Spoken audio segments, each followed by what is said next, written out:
ಇಂತಹ ಮಹತ್ವಪೂರ್ಣ ಕಾರ್ಯಕ್ರಮದಲ್ಲಿ ವೇದಿಕೆಯಲ್ಲಿ ದಿವ್ಯ ಸಾನ್ನಿಧ್ಯವನ್ನ ನೀಡಿರುವಂತಹ ಪೂಜ್ಯ ಡಾಕ್ಟರ್ ಬಸವ ಮರಳಸಿದ್ದ ಸ್ವಾಮಿಗಳವರ ಪದಾರವಿಂದಗಳಿಗೆ ನಮನಗಳನ್ನು ಸಲ್ಲಿಸ್ತಾ ವೇದಿಕೆಯಲ್ಲಿ ಉಪಸ್ಥಿತರಿರುವಂತಹ ಎಲ್ಲ ಗಣ್ಯರಿಗೆ ಹಾಗೂ ಇಲ್ಲಿ ಆಗಮಿಸಿರುವಂತಹ ಎಲ್ಲ ಸಹೃದಯರಿಗೆ ಇಂತಹ ಒಂದು ಕಾರ್ಯಕ್ರಮಕ್ಕೆ ಸಾಕ್ಷಿಗಳಾಗ್ತಾ ಇರುವಂತಹ ನಿಮ್ಮೆಲ್ಲರಿಗೆ ಹೃದಯಪೂರ್ವಕ ಅಭಿನಂದನೆಗಳನ್ನು ಸಲ್ಲಿಸ್ತೇನೆ.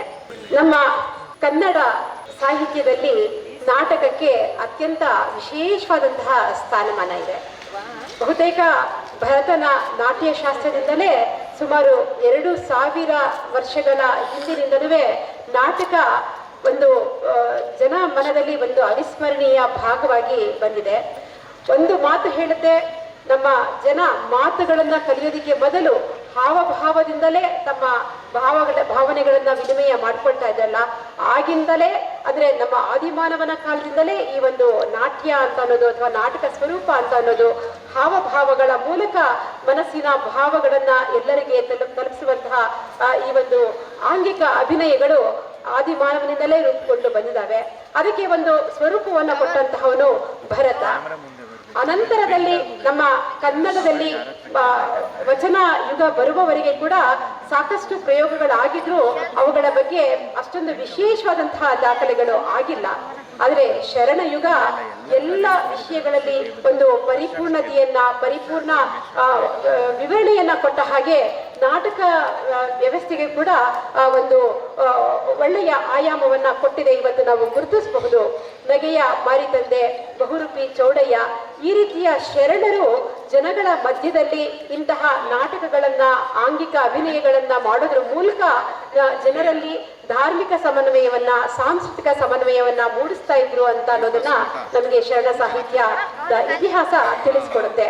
ಹಾಗೆಯೇ ನಗೆಯ ಮಾರಿತಂದೆ ಅವರಂತೂ ತಮ್ಮ ಹಾವಭಾವದ ಮೂಲಕ ಶರಣರನ್ನ ನಗಿಸಿಯೇ ತಮ್ಮ ಅವತ್ತಿನ ಒಂದು ಪ್ರಸಾದವನ್ನ ಸ್ವೀಕರಿಸ್ತಾ ಇದ್ರು ಅಂತ ಅನ್ನೋದು ಈ ನಗು ಮತ್ತೆ ಆಂಗಿಕ ಅಭಿನಯ ಎಷ್ಟು ಮುಖ್ಯ ಆಗಿತ್ತು ಅನ್ನೋದಕ್ಕೆ ಸಾಕ್ಷಿ ಆಗುತ್ತೆ. ಬಹುರೂಪಿ ಚೌಡಯ್ಯನವರಂತೂ ಅತ್ಯಂತ ವಿಶೇಷವಾಗಿ ಈ ಒಂದು ಆಂಗಿಕ ಅಭಿನಯಗಳನ್ನ ಬಹುರೂಪಗಳನ್ನ ಜನಗಳ ಮಧ್ಯೆ ಪ್ರಕಟ ಮಾಡ್ತಾ ಇದ್ರು. ಆ ಮೂಲಕ ಸಾರ್ವಜನಿಕರಿಗೆ ಎಲ್ಲ ರೀತಿಯ ಸಾಂಸ್ಕೃತಿಕ ತಿಳುವಳಿಕೆಯನ್ನ ನೀಡಲಿಕ್ಕೆ ಅವರು ಮುಂದಾಗಿದ್ರು ಅಂತ ಅನ್ನೋದನ್ನ ನಾವು ಗಮನಿಸಬಹುದು. ಆಮೇಲೆ ಬಂದ್ರೆ ನಮ್ಮ ಮೈಸೂರು ಮಹಾರಾಜರ ಕಾಲದಲ್ಲಿ ನಾಟಕಕ್ಕೆ ವಿಶೇಷವಾದಂತಹ ಒಂದು ಆಯಾಮ ಸಿಕ್ತು. ಅದರಲ್ಲೂ ಸಿಂಗರಾರ್ಯ 17ನೇ ಶತಮಾನದಲ್ಲಿ ರಚಿಸಿದಂತ ಮಿತ್ರವಿಂದ ಗೋವಿಂದ ನಾಟಕ ಕನ್ನಡ ಸಾಹಿತ್ಯದ ಮೊದಲನೇ ನಾಟಕವಾಗಿ ಹೆಸರು ಪಡೆದಿದೆ. ಅದಾದ ನಂತರ ಮುಮ್ಮಡಿ ಕೃಷ್ಣರಾಜ ಒಡೆಯರ ಕಾಲದಲ್ಲಿ ನಾಟಕಗಳು ಹೇರಳವಾಗಿ ರಚನೆ ಆಗೋದಕ್ಕೆ ಶುರುವಾದವು. ಆ ಮುಂದೆ ನಾಲ್ವಡಿ ಕೃಷ್ಣರಾಜ ಒಡೆಯರ ಕಾಲಕ್ಕಂತೂ ಇಂಗ್ಲಿಷ್ನ ನಾಟಕಗಳು ಕೂಡ ಕನ್ನಡಕ್ಕೆ ಬರೋದಕ್ಕೆ ಪ್ರಾರಂಭ ಆಯಿತು. ಒಂದು ಹೊಸ ಅಲೆ ಬಂತು ಕನ್ನಡದ ಸಾಹಿತ್ಯದಲ್ಲಿ ನಾಟಕ ರೂಪಗಳ ಮೂಲಕ.